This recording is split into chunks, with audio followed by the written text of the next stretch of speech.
Assalamualaikum warahmatullahi wabarakatuh. Perkenalkan, saya Permaisuri SPD, calon guru penggerak angkatan 10 dari UPT SMP Negeri 3 Matiro Sompo, Kabupaten Pindrang. Pada kesempatan kali ini, saya akan menampilkan video kegiatan aksi nyata modul 1.4, yaitu diseminasi budaya positif di sekolah. Selamat menyaksikan.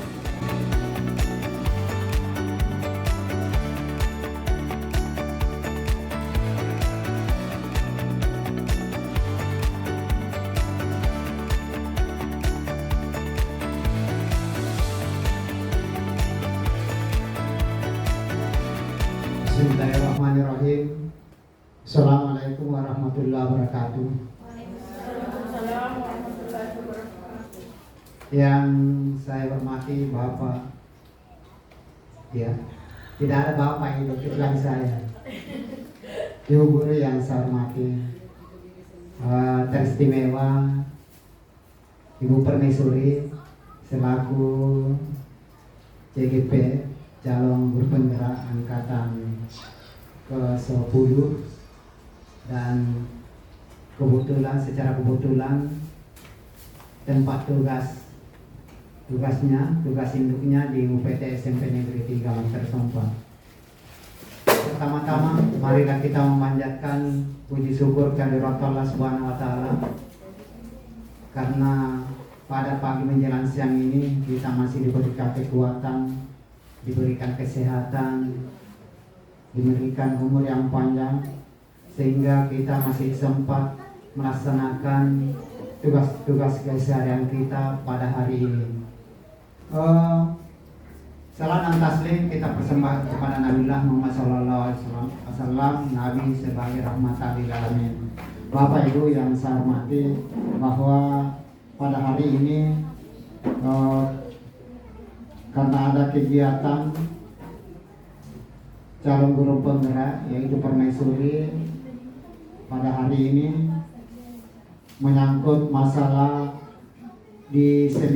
diseminasi budaya positif. Mudah-mudahan Permaisuri nanti ini kalau sudah selesai bisa lebih aktif lagi di sini menjadi guru penggerak, bergerak dan digerakkan orang-orang yang ada di sini.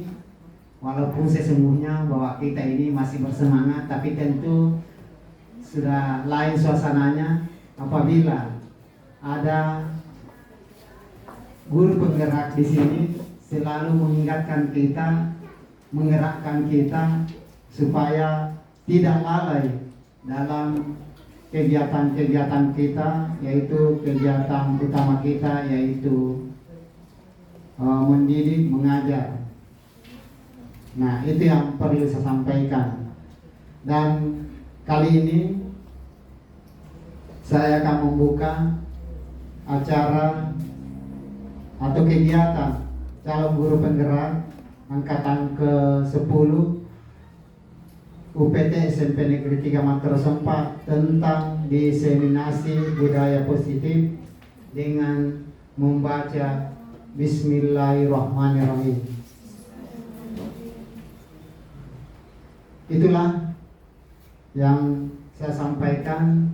Mudah-mudahan kita ini bisa mengikuti acara selanjutnya, dan barangkali itulah yang perlu saya sampaikan. Dan untuk selanjutnya saya akan persilakan kepada calon guru penggerak untuk menyampaikan kegiatan-kegiatan ini.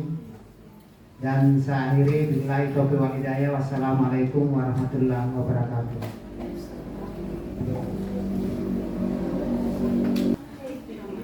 Bismillahirrahmanirrahim. Assalamualaikum warahmatullahi wabarakatuh.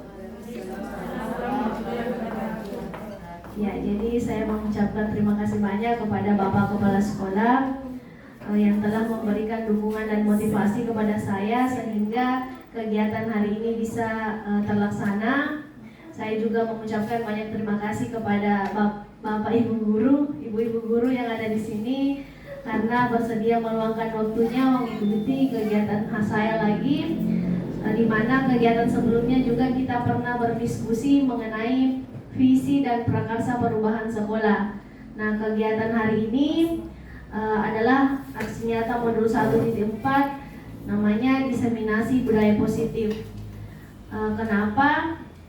Karena diseminasi itu sendiri adalah penyebaran gagasan atau ide, sehingga saya ingin berbagi mengenai budaya positif yang saya pelajari pada pendidikan guru penggerak di modul 1.4.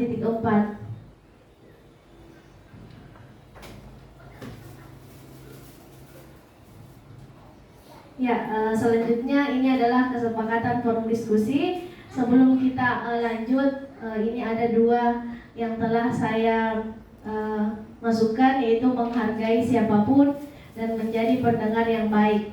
Mungkin kalau memang ada yang ingin ditambahkan, bisa teman-teman sekalian mengusulkan kepada saya dan kita akan sepakati bersama. Soalnya kalau ada yang berpendapat, ya kita harus mendengarkan bersama. Kemudian pendapat tidak ada yang salah ya teman-teman. Dalam pendidikan guru penggerak angkatan 10, saya di sini saya permaisuri SPD calon guru penggerak angkatan 10 itu didampingi oleh dua orang, yaitu fasilitator dan pengajar praktik. Ya, di mana fasilitator saya itu adalah Bapak Samsul Aidin SPD MM yang berasal dari Kabupaten Selayar.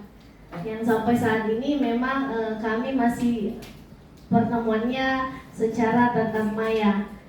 Namun sudah banyak sekali arahan-arahan dan ilmu yang diberikan kepada saya. Begitu pula dengan pengajar praktik saya, Ibu Tenriasa, yang pada kesempatan yang lalu pada saat diskusi visi dan prakarsa perubahan itu sudah datang ke sini memberikan pembimbingan dan pendampingannya kepada saya.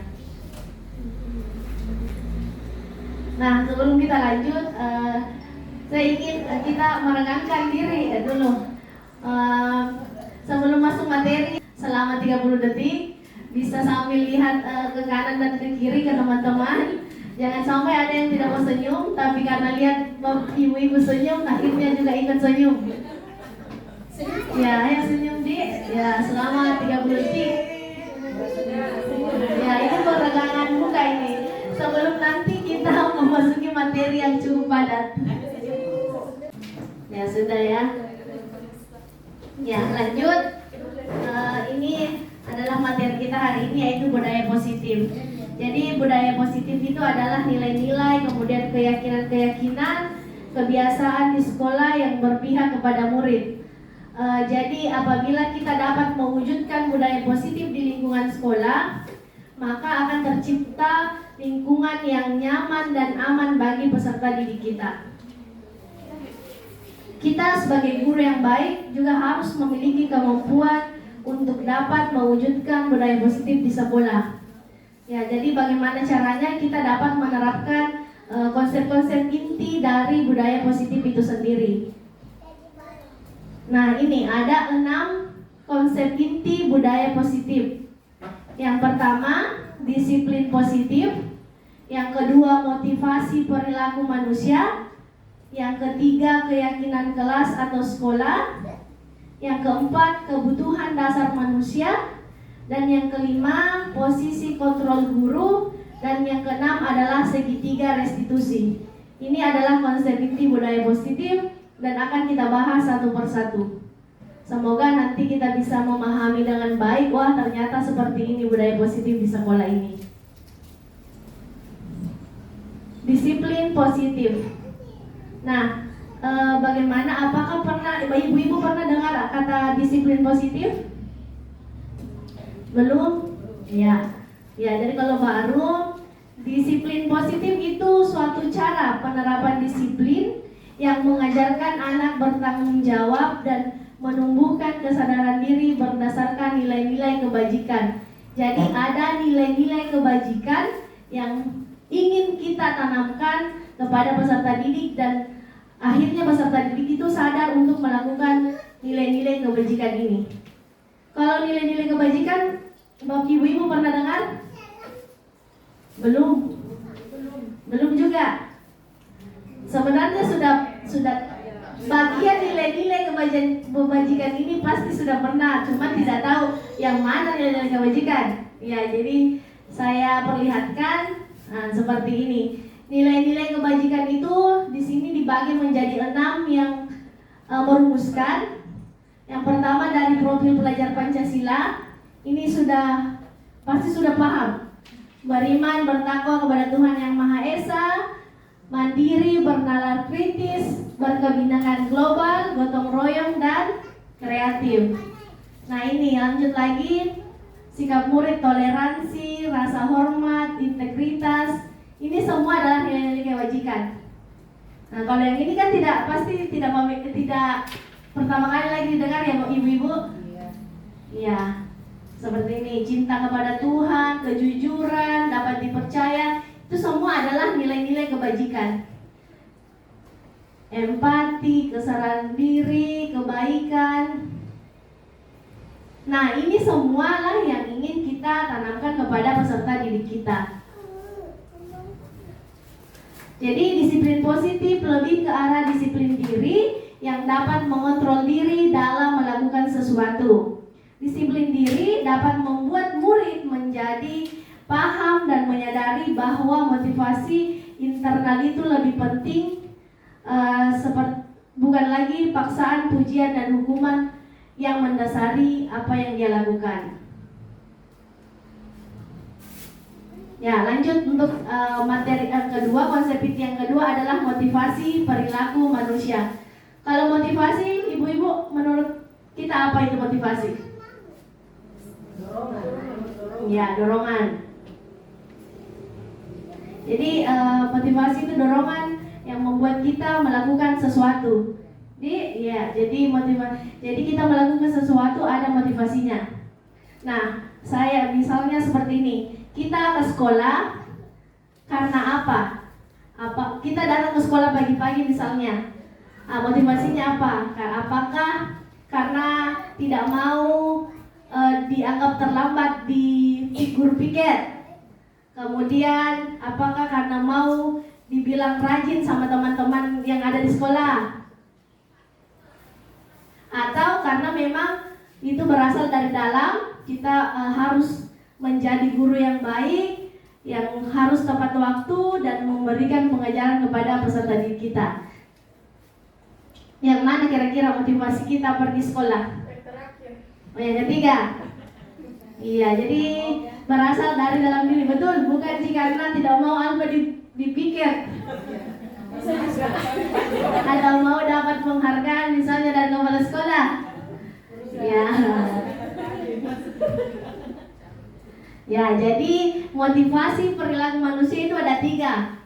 Ya, tadi yang pertama untuk menghindari ketidaknyamanan atau hukuman, kemudian untuk mendapatkan imbalan atau penghargaan dari orang lain, dan yang ketiga untuk menjadi orang yang kita inginkan dan menghargai diri sendiri dengan nilai-nilai yang kita percaya.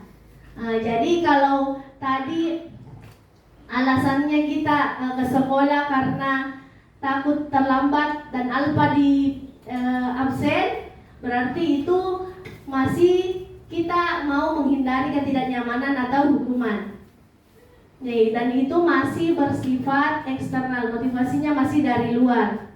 Begitu pula dari motivasi yang untuk mendapatkan imbalan atau penghargaan dari orang lain. Jadi kalau tadi mau dibilangin sama teman-teman tak, wah rajin aja ya, berarti itu adalah ingin mendapatkan ada yang kita inginkan dari orang lain.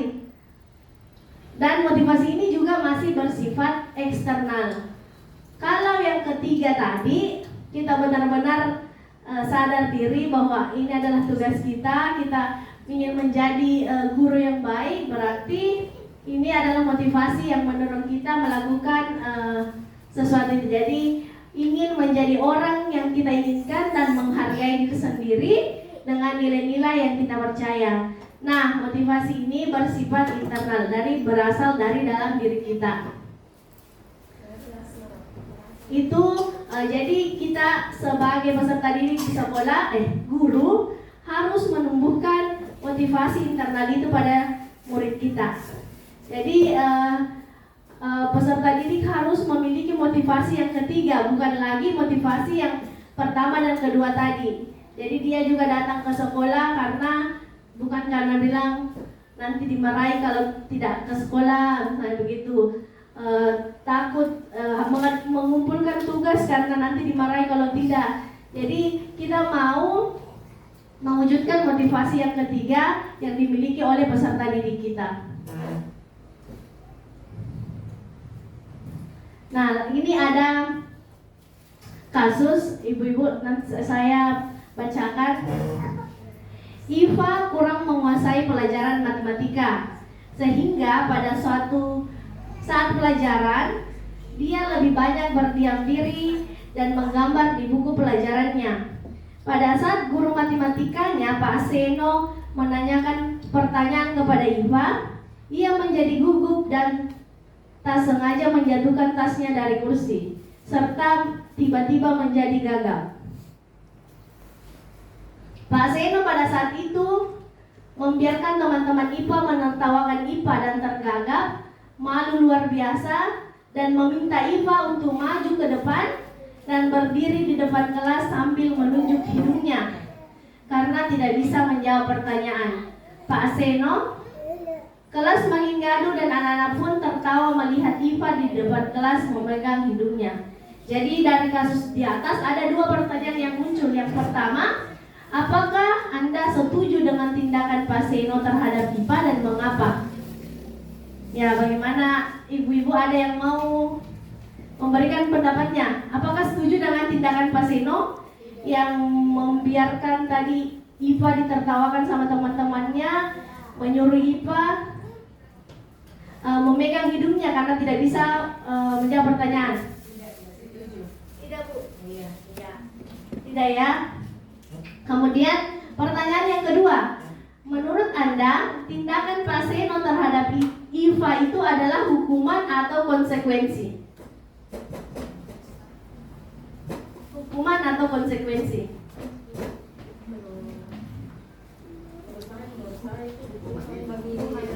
Hukuman.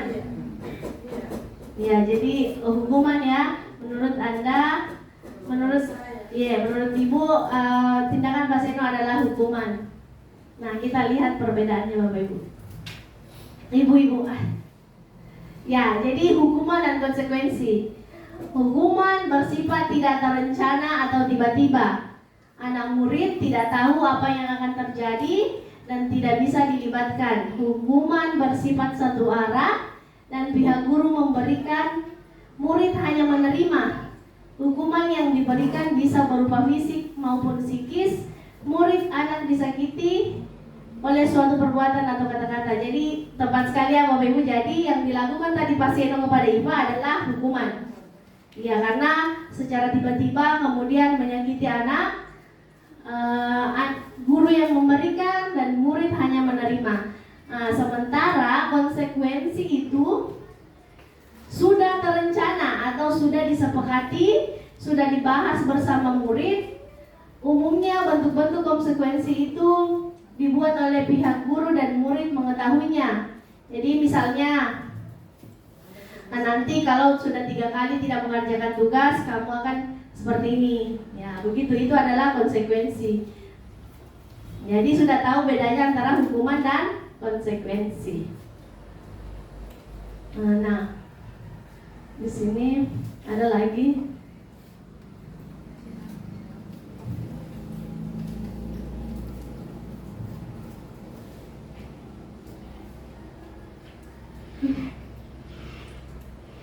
Nah, kita mau pilih hukuman atau konsekuensi. Mencatat 100 kali dalam buku, saya tidak akan terlambat lagi karena terlambat ke sekolah. Hukuman. Lari mengelilingi lapangan basket 2 kali karena terlambat hadir ke sekolah. Hukuman.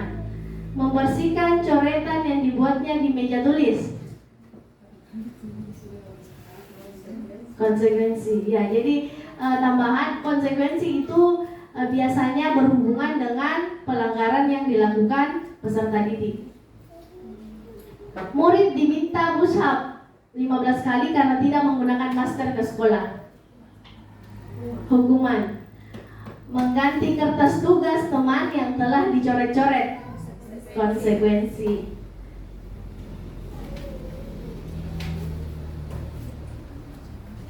Berjemur di lapangan basket pukul 12 siang karena mengobrol dengan teman. Hukuman. Murid diminta bertelanjang kaki sepanjang hari karena tidak menggunakan sepatu warna hitam sesuai peraturan sekolah. Iya, hukuman. Berdiri di depan kelas sambil mengangkat kaki karena tidak bisa menjawab pertanyaan. Iya, hukuman. Membersihkan tumpahan air di meja tulis karena tersenggol pada saat belajar. Konsekuensi ya. Jadi ternyata ibu-ibu sekarang sudah paham perbedaan hukuman dan konsekuensi. Ya, namun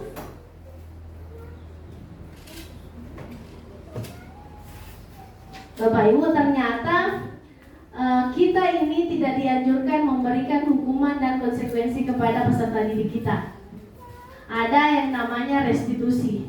Ini restitusi saya juga baru dengar kemarin pada saat pendidikan guru penggerak. Ternyata ada yang dinamakan restitusi, dan diharapkan restitusi inilah yang dilakukan di sekolah. Jadi restitusi adalah proses menciptakan kondisi bagi murid untuk memperbaiki kesalahan mereka sehingga mereka bisa kembali kepada kelompok dan karakter yang lebih kuat. Restitusi juga merupakan proses kolaboratif yang mengajarkan murid untuk mencari sendiri solusi untuk kesalahan mereka dan membantu murid berpikir tentang orang-orang apa yang mereka inginkan dan bagaimana mereka harus memperhatikan orang lain. Nah, jadi di sini ada ciri-cirinya. Restitusi bukan menebus kesalahan, namun untuk belajar dari kesalahan. Restitusi memperbaiki hubungan. Restitusi adalah tawaran, bukan paksaan. Restitusi menuntun untuk melihat ke dalam diri. Restitusi mencari kebutuhan dasar yang mendasari tindakan. Restitusi adalah cara yang paling baik. Restitusi fokus pada karakter, bukan tindakan. Restitusi menguatkan. Restitusi fokus pada solusi. Dan merestitusi mengembalikan murid bersalah yang berbuat salah pada kelompoknya. Nah, jadi seperti ini gambarannya. Hukuman itu jadi identitas gagal, kemudian menjadi identitas sukses. Misalnya apabila kita memberikan hukuman, itu adalah sesuatu yang menyakitkan dan harus terjadi. Kemudian konsekuensi juga sesuatu yang harus terjadi, namun restitusi merupakan pilihan. Yang kedua, di hukuman anak menjadi tidak nyaman dalam jangka waktu yang panjang. Konsekuensi tidak nyaman untuk peserta didik jangka pendek, dan restitusi menguatkan murid dalam jangka waktu yang panjang. Jadi di sini banyak sekali perbedaannya antara hukuman, konsekuensi, dan restitusi. Nah, kalau hukuman misalnya peraturannya adalah kamu harus seperti itu. Kalau konsekuensi, mungkin pertanyaannya apakah peraturannya, mampukah kamu melakukannya? Nah, kemudian kalau restitusi, kita pertanyaannya apa yang kamu yakini, apa yang kamu bisa lakukan untuk memperbaiki masalah ini. Jadi seperti itu. Nah, masuk kepada keyakinan kelas atau sekolah. Jadi dalam budaya positif itu ada yang dinamakan keyakinan kelas, bukan peraturan kelas. Ya, yang mungkin sekarang masih ada di sekolah kita itu adalah peraturan kelas. Ada yang tahu mungkin bagaimana apa perbedaannya antara peraturan dan keyakinan?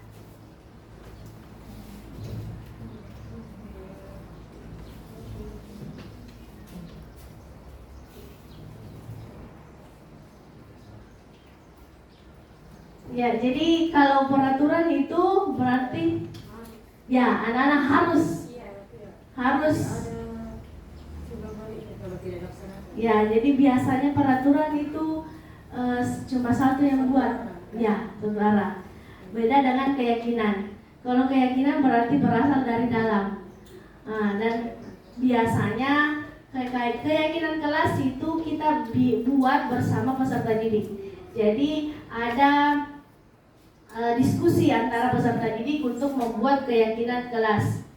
Kemudian seperti ini. Ya, jadi tahapannya keyakinan kelas. Ya, keyakinan kelas bisa mengarah ke kebajikan yang nilai-nilai kebajikan yang tadi. Jadi misalnya keyakinan kelas apa, kebajikan apa, nilai-nilai kebajikan apa yang ingin kita terapkan di keyakinan kelas kita. Misalnya membuang sampah pada tempatnya, berarti nilai-nilai kebajikan yang ingin kita terapkan pada anak-anak itu adalah menjaga kebersihan, ya seperti itu. Nah, peraturan biasanya juga jangan membuang sampah sembarangan. Keyakinan kelas kita lebih ke arah kalimat positif. Jadi buang sampah pada tempatnya. Ya, buanglah sampah pada tempatnya. Jangan terlambat datang ke sekolah.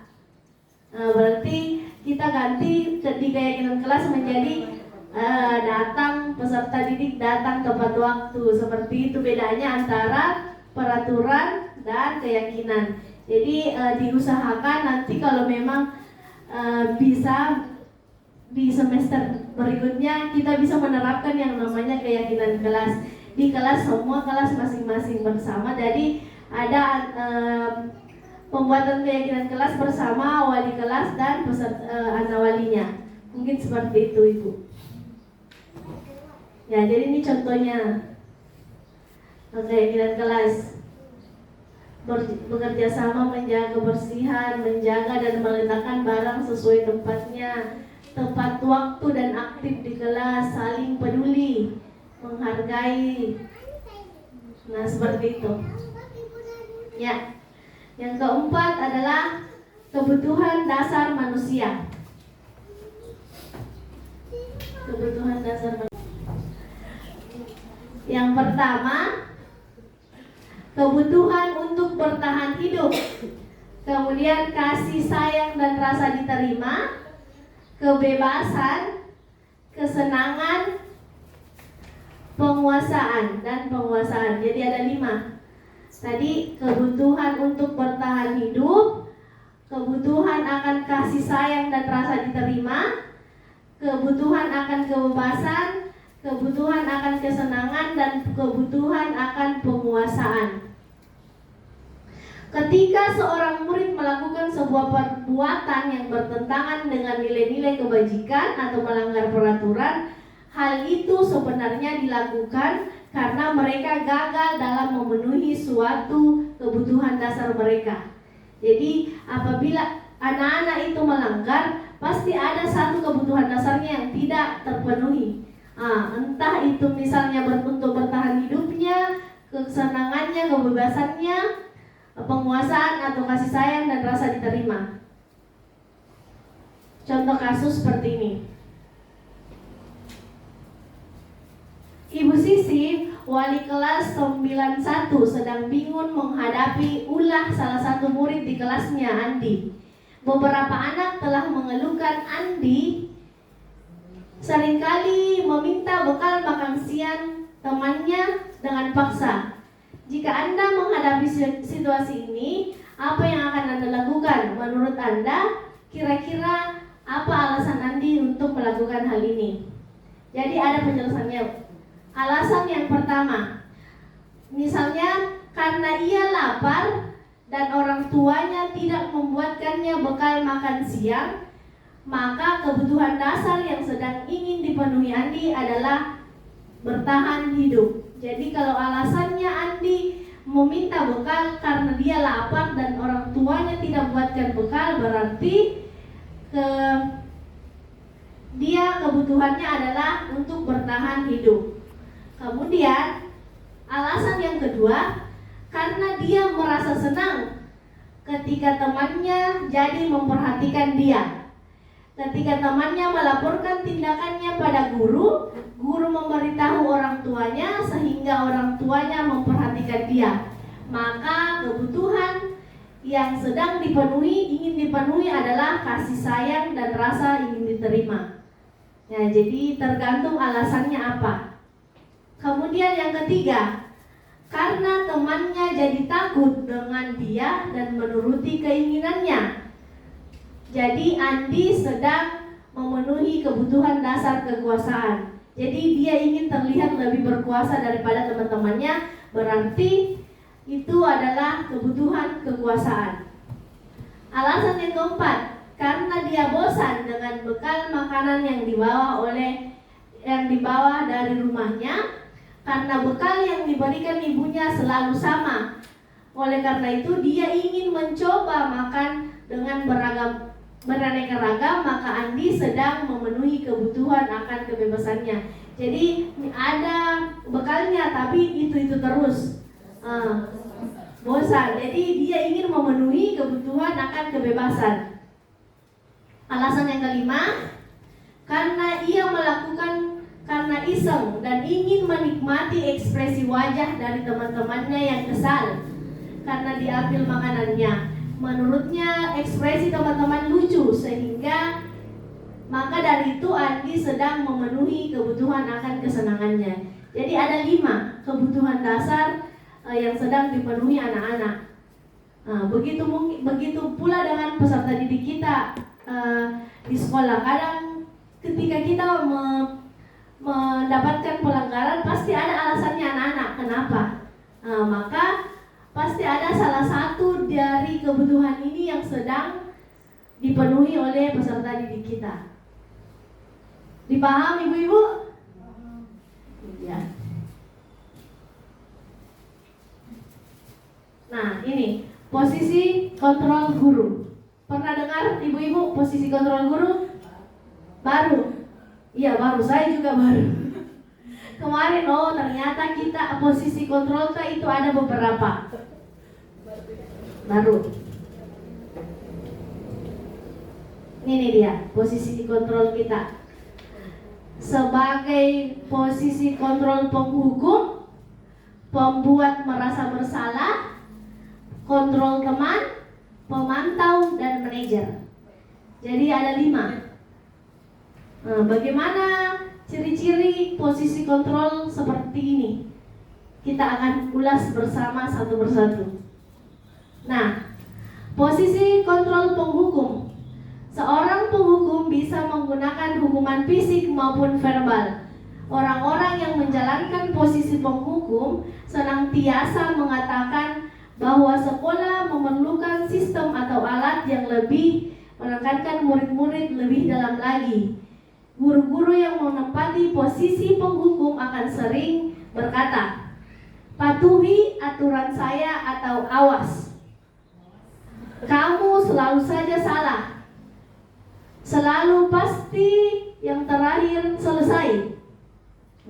Pernah diucapkan ini sama ibu sama peserta didiknya? Awas. Guru seperti ini senantiasa percaya hanya ada satu cara pembelajaran yang bisa berhasil, yaitu cara dia. Jadi ini adalah contoh kalimat yang sering diucapkan posisi kontrol penghukum kepada peserta didik. Ya, awas kalau tidak selesai. Yang kedua, pembuat merasa bersalah. Pada posisi ini biasanya guru akan bersuara lebih lembut. Membuat rasa bersalah akan menggunakan keheningan yang membuat orang lain merasa tidak nyaman, bersalah atau rendah diri. Kata-kata yang keluar dengan lembut akan seperti, "Ibu sangat kecewa sekali dengan kamu. Berapa kali Bapak harus memberitahukan kepada kamu." Nah itu, jadi sehingga ada rasa bersalah yang ditimbulkan kepada peserta didik kita. Berapa kali Bapak harus memberitahu kamu? Gimana coba kalau orang tua kamu tahu kamu berbuat begini di sekolah? Berarti itu Posisi kontrol membuat merasa bersalah. Nah, kemudian posisi kontrol teman. Guru pada posisi ini tidak akan menyakiti murid, namun akan tetap berupaya mengontrol murid secara persuasi. Posisi teman pada guru biasa negatif, biasa positif. Positif di sini berupa hubungan baik yang terjalin antar guru dan murid. Guru di posisi teman menggunakan hubungan baik dan humor untuk mempengaruhi seseorang. Mereka akan berkata seperti ini, "Ayo bantulah demi Bapak. Ayo ingat tidak bantuan Bapak selama ini. Ayo." Jadi sering mengatakan kata "ayo". Ya sudah, kali ini tidak apa-apa, nanti ibu bantu bereskan. Nah, seperti itu adalah posisi kontrol seorang teman kepada peserta didik. Kemudian seorang pemantau. Memantau berarti mengawasi. Pada saat kita mengawasi, kita bertanggung jawab atas perilaku orang-orang yang kita awasi. Posisi pemantau berdasarkan peraturan-peraturan dan konsekuensi. Menggunakan sanksi kita dapat memisahkan hubungan pribadi dengan murid. Pernyataan yang diajukan seorang pemantau, pertanyaan yang diajukan seorang pemantau seperti ini, peraturannya apa? Apa yang telah kamu lakukan? Sanksi atau konsekuensinya apa? Jadi dia hanya bertanya kepada peserta didik. Posisi yang terakhir adalah posisi manajer. Posisi di mana guru berbuat sesuatu bersama dengan murid, mempersilahkan murid mempertanggungjawabkan perilakunya, mendukung murid agar dapat menemukan solusi atas permasalahannya sendiri. Seorang manajer telah memiliki keterampilan di posisi teman maupun pemantau, dan demikian bisa jadi di waktu-waktu tertentu murid menjadi manusia yang merdeka, mandiri, dan bertanggung jawab. Jadi sebenarnya diharapkan kita sebagai guru itu memiliki posisi kontrol manajer. Ya, karena di posisi manajer kita sudah menguasai posisi teman dan pemantau. Jadi untuk posisi penghukum dan membuat merasa bersalah itu sebaiknya kita tidak lakukan. Kita lebih melakukan posisi manajer. Jadi misalnya posisi manajer itu akan berkata apa yang telah kita yakini. Kembali lagi kepada keyakinan kelas. Apakah kamu meyakininya? Jika kamu meyakininya, apakah kamu bersedia memperbaikinya? Apa rencana yang akan kamu lakukan? Jadi manajer itu lebih ke bertanya kepada peserta didik sehingga dia bisa menyadari apa yang telah dilakukan, kemudian menemukan solusinya dan dapat belajar dari kesalahan yang dia lakukan.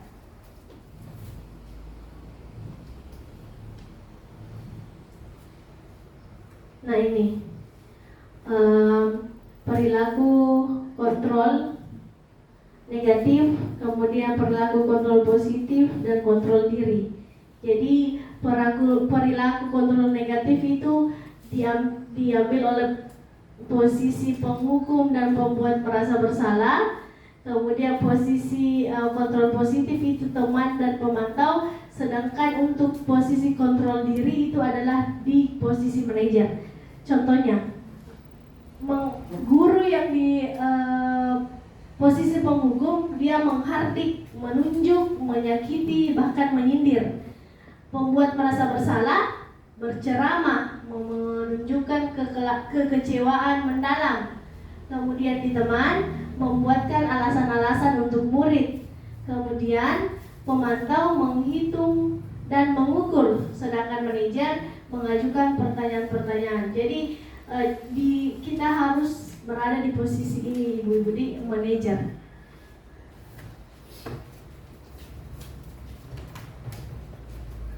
Nah, seperti ini. Saya kecewa sekali, pernyataannya atau kalimatnya, saya kecewa sekali dengan kamu. Siapa yang mengatakan? Posisi kontrol apa? Merasa bersalah. Ya, membuat merasa bersalah. Kamu tidak pernah benar melakukannya. Kamu tidak pernah benar melakukannya. Menghukum. Ayolah lakukan demi saya ya. Apa?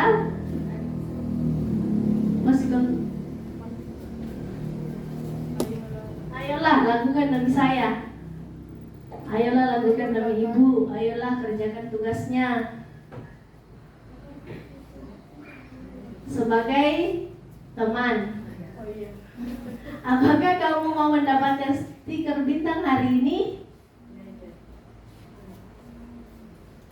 Teman.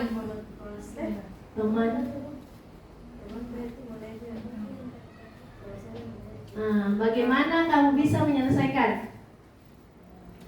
Manajer. Jadi yang terakhir ini manajer, yang di atas tadi ini teman atau pemantau? Pemantau. Nggak masih ada. Kamu selalu yang paling terakhir. Kamu tidak akan mendapatkan bintang bila tidak menyelesaikan tugas ini ya. Memantau. Berapa kali sih saya sudah mengatakan kepada kamu menghukum atau membuat merasa bersalah?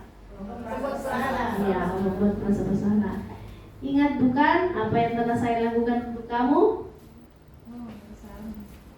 Teman. Kamu tidak akan pernah berhasil dalam kehidupan ini. Menghukum.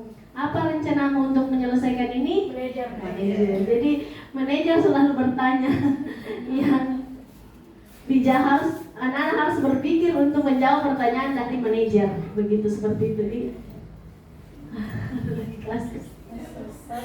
Kasus Sabrina, saya duduk di Sabrina hari itu bangun terlambat dan terburu-buru sampai di sekolah. Dia pun akhirnya sampai di gerbang sekolah, tapi baru menyadari kalau tidak menggunakan sepatu hitam seperti tertera di peraturan sekolah. Sabrina berusaha menjelaskan bahwa di depan pintu kelas Bapak Lukman memperhatikan sepatu Sabrina yang berwarna coklat. Sabrina berusaha menjelaskan bahwa dia terburu-buru dan salah mengenakan sepatu. Pak Lukman menanyakan kepada Sabrina apa peraturan sekolah tentang seragam warna sepatu. Sabrina menjawab sudah mengetahui sepatu harus berwarna hitam, namun terburu-buru dan salah mengenakan sepatu. Selain tidak mungkin kembali pulang karena rumahnya jauh sekali, Pak Lukman tetap bersikeras pada peraturan yang berlaku dan mengatakan, ya sudah, kamu sudah melanggar peraturan sekolah, kamu salah, kamu sudah terlambat, salah pula warna sepatunya. Segera buka sepatumu kalau tidak bisa mengenakan warna sepatu sesuai peraturan. Sabrina meminta maaf dan memohon kepada Pak Lukman agar tetap menggunakan sepatunya dan berjanji tidak akan mengulangi kesalahannya. Namun Pak Lukman tidak mau tahu. Tidak, kamu telah melanggar peraturan sekolah. Kalau tidak sanggup ambil sepatumu di rumah atau diantarkan sepatu ke sekolah, ya sudah, kamu tidak bersepatu saja seharian di sekolah. Sekarang copot sepatumu, silakan belajar tanpa sepatu seharian. Sabrina pun dengan berat hati mencopot sepatunya dan memberikannya kepada Pak Lukman. Seharian dia tidak berani berkeliling sekolah karena malu dan lebih banyak berdiam diri di kelas. Nah, pertanyaannya dulu Bapak Ibu, yang dilakukan Pak Lukman kepada Sabrina ini hukuman atau konsekuensi? Hukuman ya. Jadi yang dilakukan Pak Lukman kepada Sabrina adalah hukuman. Nah, ini benar-benar lihat lagi. Ada 4 pertanyaan yang muncul dalam kasus di atas. Yang pertama, dalam kasus di atas, sikap posisi apakah yang diambil oleh Pak Lukman? Jelaskan apakah indikatornya. Posisi kontrol guru yang dilakukan Pak Lukman adalah Penghukum. ya, penghukum. Apa indikatornya Bapak Ibu? Ibu kenapa bisa menjadi mengatakan bahwa penghukum?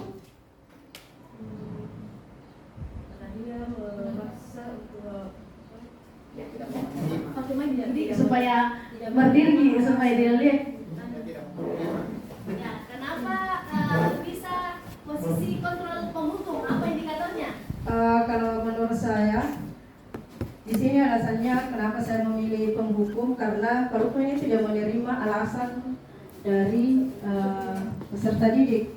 Yang meskipun tadi sudah dikatakan bahwa dia sudah mengaku bersalah, tapi dia tidak mau menerima alasan apapun dan tetap ingin supaya anak tersebut melakukan hukuman sesuai apa yang dia perintahkan. Jadi ada kata-kata yang dikeluarkan oleh Pak Lukman nih, yang kamu sudah melanggar, kamu sudah salah, sudah terlambat, salah pula warna sepatunya ya. Lanjut ke pertanyaan kedua. Bila Pak Lukman mengambil posisi manajer, apa yang akan dikatakannya? Pertanyaan-pertanyaan seperti apa yang akan diajukan kepada Sabrina? Jadi kalau misalnya bukan dia penghukum tapi dia manajer, apa kira-kira yang bisa ditanyakan kepada Sabrina?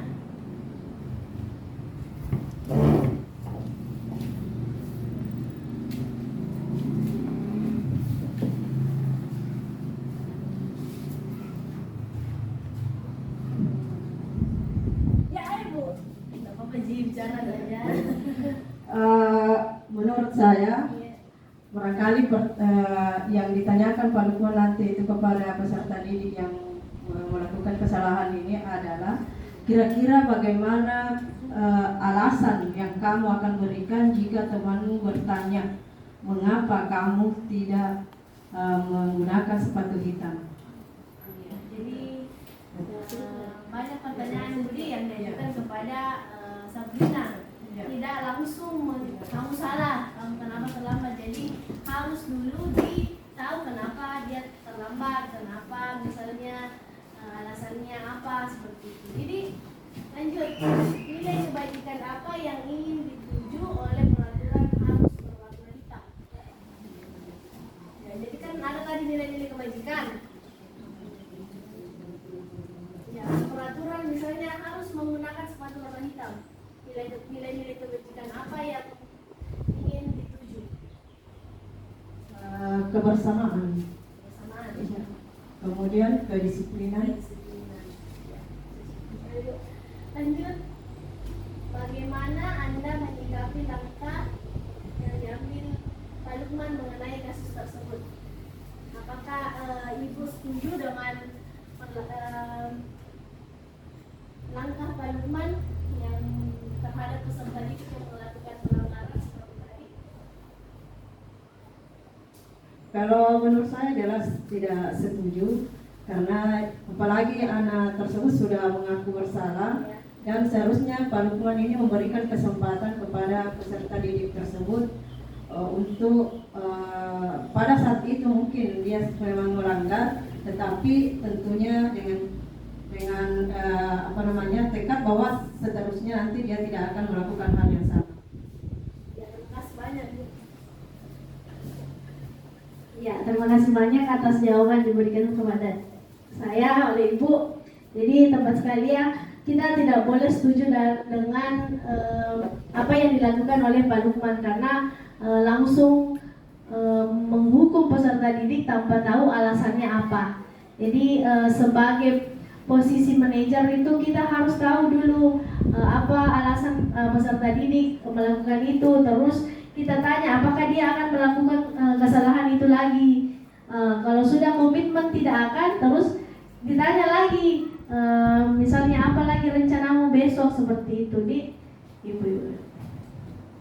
Ya, jadi sudah sampai di materi ke-6 yang namanya segitiga restitusi. Segitiga restitusi tadi kan sudah dijelaskan apa itu restitusi. Nah, sekarang ada yang dinamakan segitiga restitusi. Jadi ada penyelesaian masalah dengan menggunakan segitiga restitusi. Apa itu? Seperti ini. Langkah pertama menggunakan segitiga restitusi itu adalah menstabilkan identitas. Langkah kedua adalah validasi tindakan yang salah, dan yang ketiga menanyakan keyakinan. Jadi dalam menyelesaikan suatu permasalahan yang dialami peserta didik itu bisa dilakukan seperti ini. Kita stabilkan dulu identitasnya anak-anak, terus validasi tindakan yang salah, kemudian menanyakan keyakinan. Contohnya seperti ini. Ya, jadi bagian dasar dari segitiga itu bertujuan untuk mengubah identitas anak dari orang yang gagal karena melakukan kesalahan menjadi orang yang sukses. Anak yang melanggar peraturan karena sedang mencari perhatian adalah anak yang sedang mengalami kegagalan. Dia mencoba memenuhi kebutuhan dasarnya, namun ada benturan. Kalau kita mengkritik dia, maka kita akan tetap membuatnya dalam posisi gagal. Kalau kita ingin menjadi reflektif, maka kita harus meyakinkan si anak dengan cara mengatakan kalimat seperti ini. Berbuat salah itu tidak apa-apa. Tidak ada manusia yang sempurna. Saya juga pernah melakukan kesalahan seperti itu. Kita bisa menyelesaikan ini. Bapak Ibu tidak tertarik mencari siapa yang salah, tapi Bapak Ibu ingin mencari solusi dari permasalahan ini. Kamu berhak merasa begitu. Apakah kamu sedang menjadi teman yang baik buat dirimu sendiri? Jadi ini adalah kalimat-kalimat yang bisa kita katakan dalam menstabilkan identitas anak kita ketika sedang mengalami permasalahan. Kemudian lanjut, validasi tindakan yang salah. Setiap tindakan dilakukan dengan suatu tujuan, yaitu memenuhi kebutuhan dasar.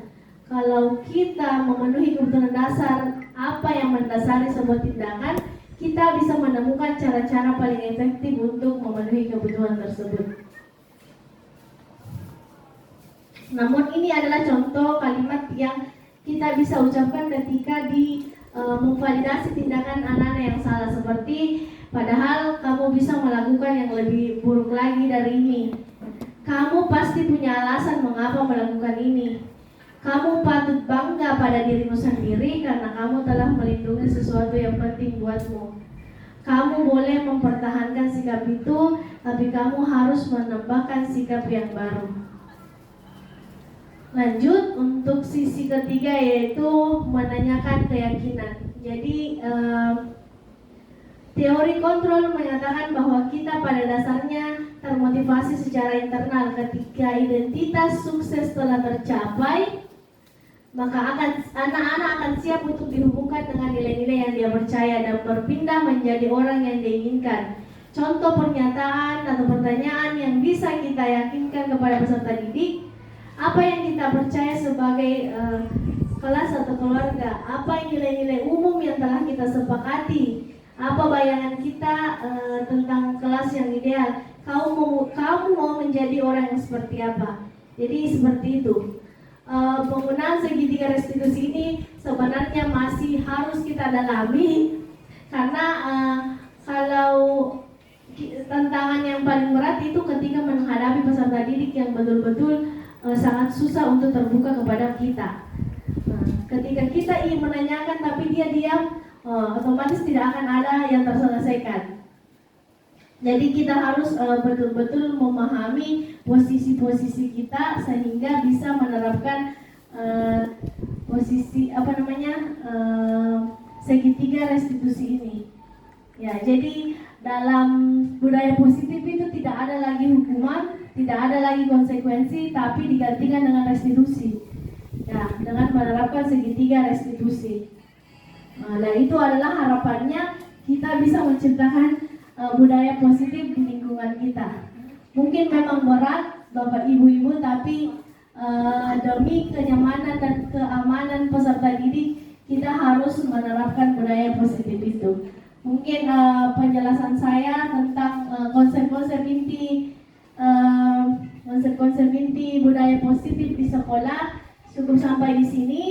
Harapan saya kita bisa memahami, kemudian kita bisa meyakinkan diri kita untuk menerapkan di sekolah, sehingga kita bisa memiliki lingkungan sekolah yang aman dan nyaman bagi peserta didik kita. Bagaimana? Apa ada yang ingin berpendapat misalnya? Terima kasih. Sebenarnya konsep Yasas tadi itu sebenarnya sangat bagus. Tapi saya berpikir bahwa apakah bisa konsep itu diterapkan di sekolah yang sama. Konsepnya diterapkan pada sekolah yang berbeda dengan konsep yang sama. Ya, masalahnya yang kita hadapi suasana peserta didik yang kita hadapi itu karakter ataupun sikap mereka itu kadang kita tidak bisa memberikan melakukan konsep seperti apa yang ditayangkan tadi. Ya, sulit. Seperti misalnya manajerial tadi ya. Kayaknya hal yang seperti itu bagus sebenarnya. Memang itulah yang seharusnya kita lakukan. Tetapi menghadapi siswa atau peserta didik di lapangan ternyata tidak memungkinkan untuk melakukan itu. Justru yang kita lakukan itu lebih condong kepada penghukuman. Ya, karena itulah yang harus kita lakukan untuk menghadapi peserta didik kita. Terima kasih.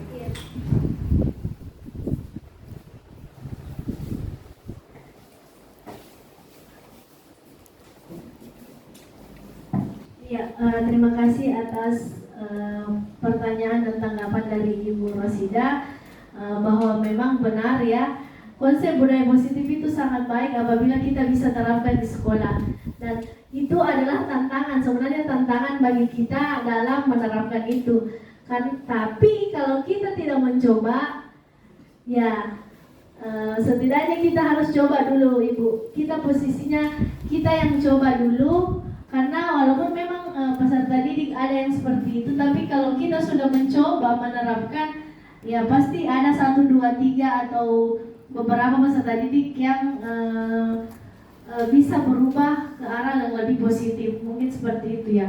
Jadi memang tantangannya berat, Bu, berat sekali. Tapi kalau kita tidak mulai dari sekarang, kondisi sekolah kita akan seperti itu terus.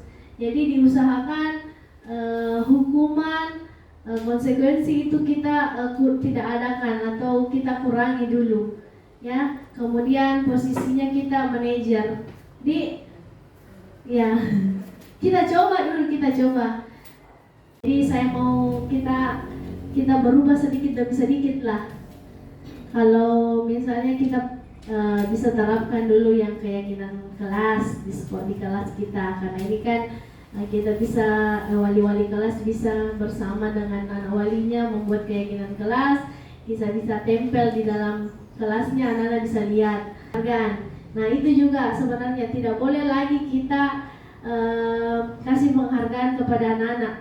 Tidak boleh kita kasih hadiah kalau misalnya yang pintar misalnya dikasih hadiah, tidak boleh. Jadi hukuman juga tidak boleh. Karena apa? Kalau hukumannya sudah lewat, otomatis belum tentu tindakan kesalahannya itu dia rubah sifatnya. Jadi akan terus seperti itu. Kita hukum misalnya sampai misalnya hari ini. Setelah hukumannya selesai, belum tentu perilakunya itu anak-anak akan berubah besok. Seperti itu, Ibu Di. Ya, jadi kita mau hindari dulu hukuman. Kemudian penghargaan juga. Ada yang namanya dihukum dengan penghargaan. Dihukum dengan penghargaan. Ya, mungkin itu saja Ibu-ibu, mari kita nanti lebih mendalami lagi. Kalau ada kesempatan saya bisa memberikan lagi materi-materi seperti ini kepada kita. Setidaknya kita tahu dulu konsepnya. Kalau sudah tahu konsepnya, mari kita coba terapkan sedikit demi sedikit. Semoga bisa ada perubahan di sekolah kita. Ya, mungkin cukup sekian dari saya. Terima kasih banyak atas waktu kita semua telah mendengarkan. Semoga apa yang kita lakukan hari ini menjadi berkah untuk kita semua. Assalamualaikum warahmatullahi wabarakatuh.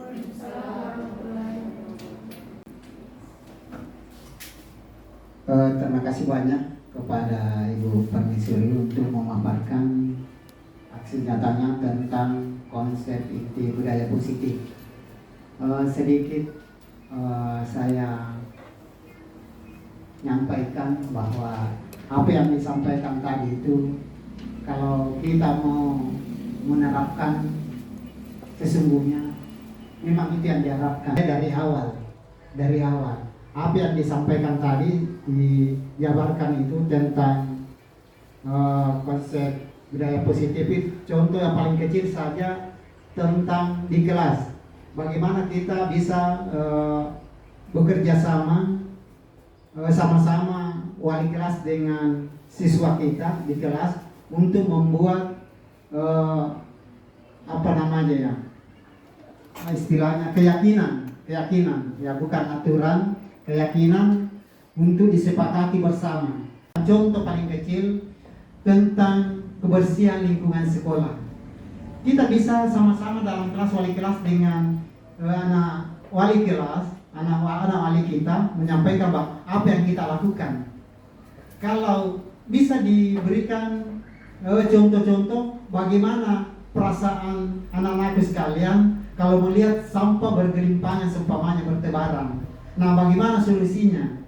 Kita itu menyangkut masalah pengendalian diri. Kapan pengendalian diri itu hilang di tubuh kita sebenarnya, itulah yang membuat muncul aturan-aturan yang hukuman selalu ada terhadap peserta didik kita. Ya, banyak hal yang bisa kita ambil hikmahnya di sini. Ya, setelah ditayangkan menyangkut masalah konsep positif ini, yang kecil-kecil saja Bu, artinya bisa kita mulai nanti masuk di tahun ajaran baru ini.